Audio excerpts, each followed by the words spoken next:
Dropping out of school is a guaranteed way for staying in poverty. We believe in a Limpopo where young people finish school, go to varsity, and work on realizing their dreams. What happens when learners fail over and over again? They opt for unpleasant alternatives, which lead to teenage pregnancy, poverty, and crime. Of the 18 schools that obtained a 0% pass rate last year, half are from Limpopo.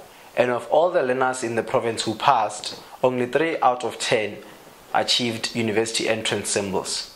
Shocking, isn't it? But this can be changed. At Hakiri Foundation, we bridge the support gap between teachers and learners by providing a package that includes tutoring, career guidance, and life skills lessons to high scholars in Limpopo. I'm inviting you to donate your time, expertise, materials, resources, or money to help us change Limpopo, South Africa, Africa, and eventually the world. Thank you.